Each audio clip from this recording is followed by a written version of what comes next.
अस्सलाम वालेकुम। Tense series में आज हम लास्ट टेंस की बात करेंगे जो कि है फ्यूचर परफेक्ट कॉन्टिन्यूस टेंस। इसको कॉन्टिन्यूस भी कहते हैं और इसको प्रोग्रेसिव भी कहते हैं। पहले भी बात की थी कि जितने भी हमारे पास कॉन्टिन्यूस टेंस हैं उनको हम प्रोग्रेसिव टेंस भी कह सकते हैं। अगर वो फ्यूचर है तो फ्यूचर प्रोग्रेसिव, अगर वो प्रेजेंट है तो प्रेजेंट प्रोग्रेसिव।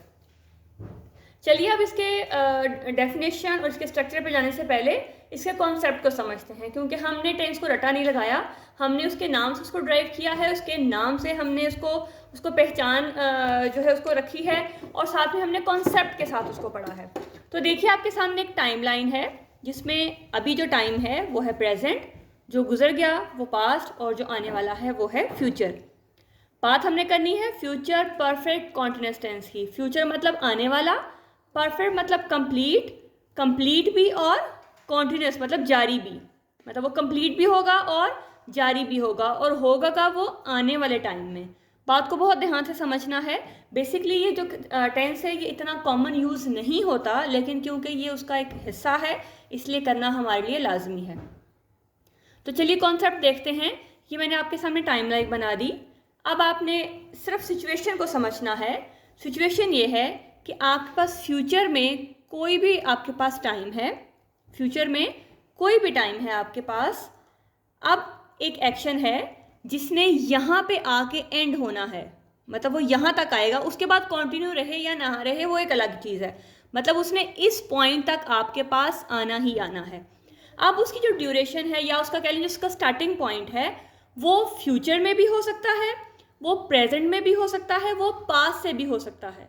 यानी कि जो उसकी जो स्टार्ट है ना वो उसका, ये हमारे पास फ्यूचर है ना, वो फ्यूचर से भी स्टार्ट हो सकता है, वो प्रेजेंट से भी स्टार्ट होके यहाँ तक आ सकता है, और वो पास्ट से स्टार्ट होके भी यहाँ तक हमारे पास आ सकता है। ये कोई फिक्स नहीं है कि अगर फ्यूचर है तो वो फ्यूचर से ही शुरू होगा, ऐसा नहीं होगा। फ्यूचर परफेक्ट कॉन्टिन्यूस हमारा फ्यूचर से भी शुरू हो सकता है, इनके आने वाले कल से, अगले 10 सालों में उससे भी शुरू होगा और शुरू होकर वो यहाँ तक आएगा।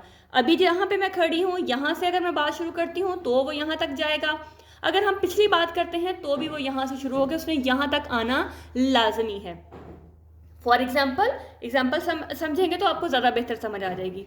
यहीं पे मैं नीचे एक एग्जाम्पल लिखी हुई है, अगली गर्मियों तक। मतलब अभी मैं कहाँ पे हूँ, मैं प्रेजेंट टाइम में हूँ। यहाँ प्रेजेंट टाइम में मैं खड़ी होकर कह रही हूँ कि अगली गर्मियों तक, यानी कि ये जो मेरा ये पॉइंट है ये कौन सा है, अगली गर्मियाँ, अभी नहीं है, ये फ्यूचर में आने वाला टाइम है। अगली गर्मियों तक मैं इस शहर में 5 साल से रह रहा हूँगा या रह रही होंगी, ठीक है। यानी कि मुझे यहाँ पे रहते हुए 5 साल कब होंगे, अगली गर्मियों में। मैं 1 2 3 4 साल हो गए हैं, 4.5 हो गए हैं, लेकिन अगली गर्मियों तक मुझे कितने साल हो जाएंगे, 5 साल हो जाएंगे।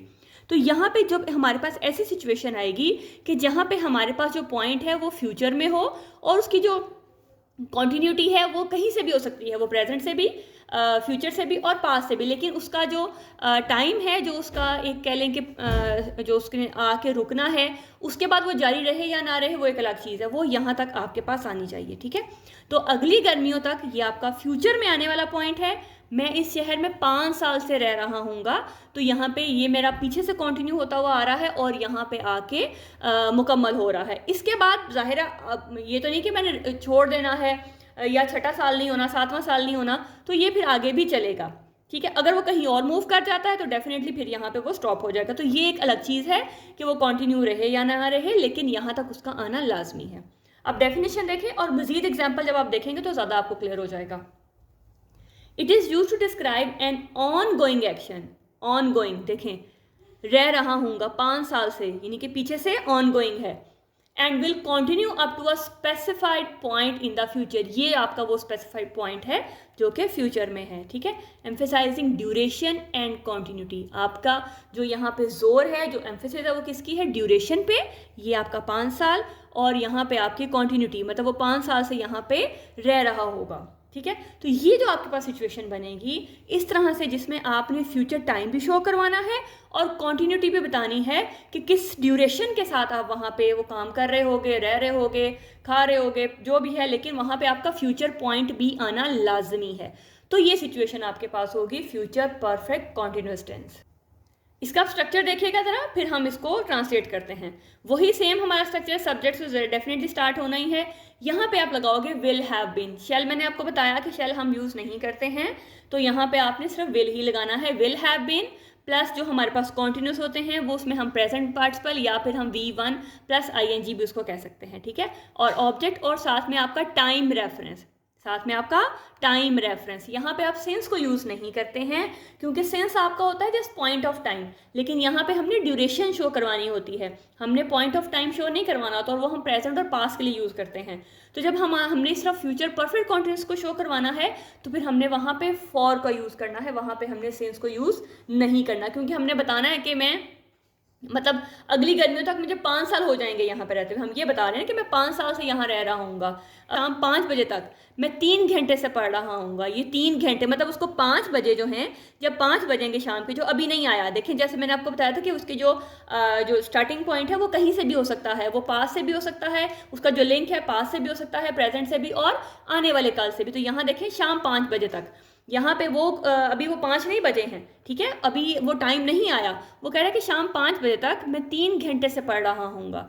जब शाम के 5 बजेंगे तो उसको पढ़ते हुए कितना टाइम हो जाएगा, ये उसकी ड्यूरेशन है, उसको 3 घंटे हो जाएंगे। तो वो शाम 5 बजे तक मैं 3 घंटे से पढ़ रहा हूँगा। तो हमारा स्ट्रक्चर क्या होगा, subject will have been plus V1 plus ING, object और हमारा टाइम रेफरेंस, ठीक है। तो यहाँ देखिएगा, I will have been living in this city for 5 years by next summer. ये आपके पास फ्यूचर पॉइंट है, ये नेक्स्ट समर आपका फ्यूचर का टाइम है। यहाँ पे इस टाइम पे आके आपको 5 साल जो है वो कंप्लीट होने हैं, ठीक है। आपने ये बताना है कि मैं अगली गर्मियों में मुझे मतलब 5 साल हो जाएंगे, तो मैं आप इसको किस तरह से बताओगे कि अगली गर्मियों तक मैं इस शहर में 5 साल से रह रहा हूँ। शाम 5 बजे तक मैं 3 घंटे से पढ़ रहा हूँ, बाय 5 PM, ठीक है। शाम 5 बजे तक ये वो टाइम है जो ये हमारा फ्यूचर का पॉइंट है, ठीक है। आई will have bin studying for 3 hours, तो ये आपने वहाँ पे स्टार्ट होगा, आपके फ्यूचर से स्टार्ट होके उस पॉइंट तक जाएगा कि जो आपकी एंडिंग है। उसके बाद पढ़े ना पढ़े का अलग इशू है, ठीक है। इस महीने के आखिर तक, मतलब ये जो फ्यूचर का पॉइंट है ना, यहाँ ये डालना आपके लिए बहुत लाजमी है। जब आप इसको इंक्लूड नहीं करोगे आपका सेंटेंस इसका नहीं बनेगा, जब तक आप इसका फ्यूचर का पॉइंट शो नहीं करवाओगे, जहाँ तक उस काम ने जाना है, जहाँ तक उसकी कॉन्टिन्यूटी होगी, ठीक है। ड्यूरेशन भी साथ में होगा और साथ में आपने बताना है कि किस पॉइंट तक वो जाएगा। इस महीने के आखिर तक ये आपका ये वाला पॉइंट है। वो इस प्रोजेक्ट पर 6 माह से काम कर रही होगी, ठीक है। अब उसको 6 माह हो जाएंगे, तो लेकिन इस कब तक होंगे इसको 6 माह, जब वो इस महीने का एंड आएगा। तो by the end of this month she will have been working on this project for 6 months, कि इस महीने के आखिर तक उसको जो है हमारा जो उसका जो प्रोजेक्ट है उसका जो ड्यूरेशन है वो कितनी हो जाएगी, 6 माह। तो हम इसको कैसे बोलेंगे कि इस महीने के आखिर तक वो इस प्रोजेक्ट पर 6 माह से काम कर रही होगी, यानी कि जब ये महीने का एंड आएगा तो उसका वो जो टाइम है वो पूरा होगा। तो by the end of this month she will have been working on this project for 6 months। I hope कि मैं आपको समझाने में कामयाब हो रही होंगी, आपको समझ आ रही होगी। देखिएगा नेक्स्ट, रात 10 बजे तक, अब ये वो रात है जो अभी आई नहीं है, ठीक है। ये एक्शन कब शुरू होना है, ये फ्यूचर में शुरू होना है। मतलब जैसे मैंने आपको बताया कि जो एक्शन है वो स्टार्टिंग पॉइंट उसका फ्यूचर भी हो सकता है, प्रेजेंट भी हो सकता है और पास्ट भी हो सकता है।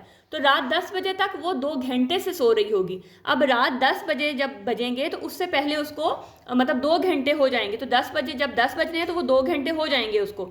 तो हमने क्या कहना है कि रात 10 बजे तक वो 2 घंटे से सो रही होगी। यहाँ पे ये इसका फ्यूचर टाइम है और ये उसकी ड्यूरेशन है। तो she will have been sleeping for 2 hours by 10 PM। अब क्योंकि ड्यूरेशन है तो ड्यूरेशन के लिए हमेशा हम फॉर यूज़ करते हैं, सिंस यूज़ नहीं करते हैं। अगले महीने तक वो यहाँ 5 साल से काम कर रहा होगा, ठीक है। अगले महीने तक ये इसका फ्यूचर पॉइंट है, ये वो पॉइंट है जहाँ तक उसने आना है। उसके बाद एक रहे ना रहे वो एक अलग इशू है। तो वो ही will have been working here for 5 years, यहाँ पे ऐसा आएगा ईयर्स, बाय नेक्स्ट मंथ, ठीक है। कि अगले महीने जो है उसको यहाँ पे कितने साल हो जाएंगे, 5 साल हो जाने हैं। तो वो इसको किस तरह से बताएगा कि he will have been working here for 5 years by next month. कल तक मैं इस किताब को 1 हफ्ते से पढ़ रहा हूँगा, मतलब वो पिछले से उसका एक्शन कंटिन्यू है और वो कब तक जारी रहेगा, वो जो पॉइंट है वो कब है, कल तक, आने वाले कल तक। I will have been reading this book for a week by tomorrow, कि उसको कल जो है वो 1 हफ्ता हो जाना है। तो वो क्या बोलेगा कि I will have been reading this book for a week by tomorrow. जब तुम पहुँचोगे हम आधे घंटे से तुम्हारा इंतज़ार कर रहे होंगे।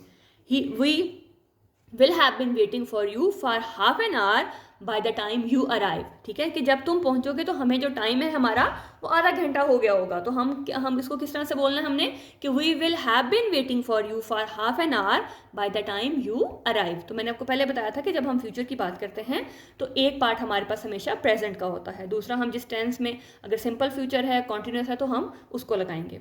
जब तक हम मिलेंगे वो 3 घंटे से सफ़र कर रहे होंगे। अब जब तक मिले हमारा फ्यूचर का टाइम है जो फ्यूचर में आना है। ठीक है, ये हमें उनसे फ्यूचर में मिलना है, फ्यूचर की बात है, और हम क्या होगा, हम 3 घंटे से सफ़र कर रहे होंगे।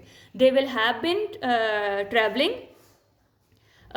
For 3 hours by the time we met. जब तक हम मिलेंगे वो 3 घंटे से सफ़र कर रहे होंगे, तो दे विल हैव बिन ट्रैवलिंग, वो सफ़र कर रहे होंगे, फॉर 3 आवर्स 3 घंटे से, by the time we meet, जब हम उनसे मिलेंगे। तो ये हमारा था आज का फ्यूचर परफेक्ट कॉन्टिन्यूस टेंस का कॉन्सेप्ट। आई होप कि आपको समझ आ गई होगी।